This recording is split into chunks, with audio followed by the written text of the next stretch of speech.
Trump National Doral had not hosted a PGA Tour event in 10 years. When the 2026 Cadillac Championship was announced as a signature event with a $20 million purse, expectations were enormous. The Blue Monster course, rebuilt by Gil Hansa in 2014 with tighter corridors and updated water hazards, had never been tested in a meaningful tour context in its redesigned form. Nobody in the field had real competitive data on how this version of the course would play.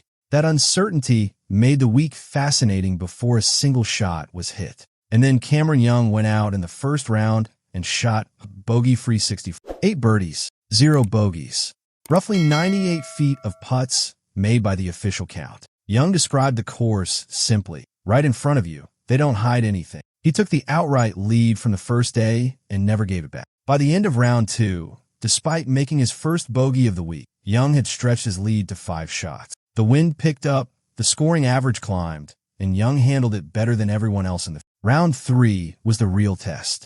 Young hit his second shot into the water on an early hole, made bogey. Suddenly his lead was down to 2 shots. But he responded immediately. Birdies on holes 5 and 6 pushed the margin back out. He carded a 270 and finished the day at 15 under par, 6 shots clear of a group that included world number 1 Scottie Scheffler, Si-Woo Kim, and Norway's Kristoffer Reiten, each at 9 under. Ben Griffin, Nick Taylor, and Matt McCarty sat at 8 under. Scheffler, who had played alongside Young for 3 of the 4 rounds, was candid after Saturday. The tournament's in his hands right now. I can go out and have a really good round, and if he has another really good round, he's going to be a tough guy to catch. Young entering the final round with a 6-shot lead is the kind of margin that sounds comfortable. It is not.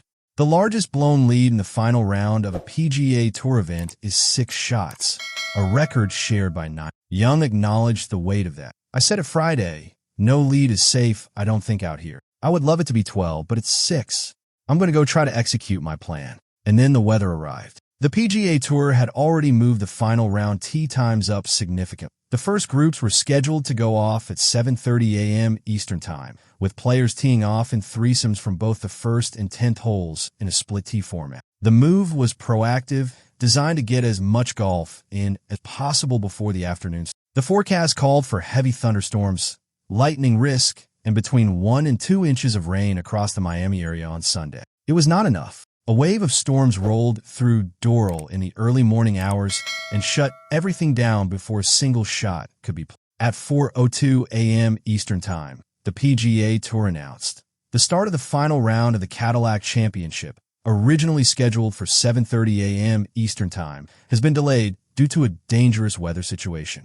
A second update followed. With inclement weather remaining in the area, the beginning of the final round of the Cadillac Championship remains delayed. The uncertainty was real. If the storms continued through the afternoon, as the forecast suggested they might, the tournament was genuinely at risk of being pushed to Monday. On the same morning, the Formula One Miami Grand Prix also moved its race start from 4 p.m. to 1 p.m. for the same reason. The entire sporting calendar in South Florida was being rewritten by the weather. 2 hours later, the PGA Tour confirmed play would begin at 9:30 a.m. Eastern Time, with all tee times pushed back by 2 hours. The final group of Cameron Young, Scottie Scheffler, and Si-Woo Kim would tee off at 11:42 a.m. Over an inch of rain had already fallen on the course by the time play began. The Blue Monster was no longer a monster. With preferred lies granted due to the course conditions, the scoring average on Sunday dropped to 69, compared to an average of between 71 and 71.6 in each of the first 3 rounds. The par 4 18th hole,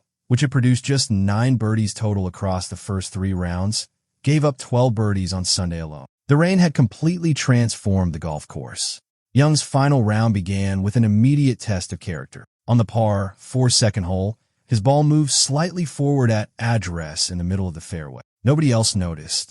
No official saw it. Young called the penalty on himself without hesitation, taking a 1-stroke penalty. He then made par anyway. Your heart sinks when you see it move, Young said afterward. But it moved. That's part of what golf's about. There's no one who's going to give me a penalty there but myself. He noted it was the 4th time he had called such a penalty on himself in his PGA Tour career. From there, Young was in complete control. He reached 16 under by the turn, briefly pushing his lead to 7 shots. 2 bogeys came on the back 9, but were offset comfortably by birdies. The signature moment of the round came at the par 4/16th hole, a hole that sits behind water with bunkers guarding the front of the green. Young drove the green, carrying the water completely and clearing the bunkers, setting up a simple two-putt birdie. It was one of the best individual shots of the week. Young finished with a 4 under 68, reaching 19 under par for the tournament and winning by 6 shots, going wire to wire without a single tie at any point during the week. Scottie Scheffler shot a final round 68 to finish alone in second place at 13 under. But this was not a near miss. It was the third consecutive runner-up finish of Scheffler's season. One shot behind Rory McIlroy at the Masters, a playoff loss to Matt Fitzpatrick at Hilton Head, and now 6 shots back at Doral. In each case, Scheffler played well. In each case, someone else played better. Scheffler did produce one of the shots of the week on Sunday. At the 16th hole, he faced a completely plugged lie in the bunker, a situation that typically produces a bogey at best. He somehow extracted the ball, set it up inches from the hole. It was part of 3 consecutive birdies to close his round, but Young was already too far ahead for it to matter. Cam played fantastic golf all week, Scheffler said. I played with him 3 out of the 4 days, and he was hitting a lot of quality shots and making putts from anywhere. He was going to be a tough man to beat this week. Ben Griffin shot a 68 and finished third at 12 under, though a bogey on the final hole cost him. Adam Scott produced the weekend performance of the tournament, rounds of 66 and 64, to finish tied 4th at 11 under alongside Siwoo Kim and Sepp Straka. Scott's finish almost certainly secured his place in the U.S. Open field, which would be his 100th consecutive major start, assuming he plays the PGA Championship later this year. Jordan Spieth, who had started the week in second place and generated significant buzz with his opening 65, finished tied 8. President Donald Trump, the owner of Trump National Doral, arrived at the resort after the 3rd round concluded on Saturday, walking through the hotel lobby as guests gathered for a glimpse.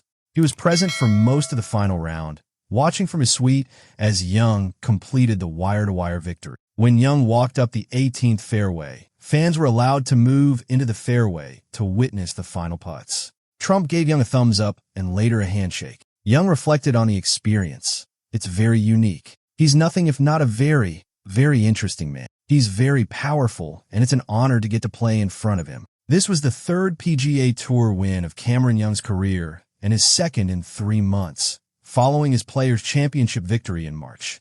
He is now one of just 3 players in history to win both the Players and the Doral event in the same season, a list that includes Tiger Woods. Young entered 2026 ranked 67th in the official world golf rank. He is now number 4. His earnings for the season have crossed $11 million, $4.5 million from the Players, $3.6 million from. The margin of victory matched the largest in Doral history and was the 2nd largest winning margin on tour in 2026, behind only Justin Rose's 7-shot victory. Young has now finished T7 or better in 5 of his last 6 starts. He shared the 54-hole lead at the Masters before McIlroy pulled away. He has been consistently present at the top of leaderboards all season. I think the self-belief just continues to build, Young said. The PGA Championship at Aronimink is next.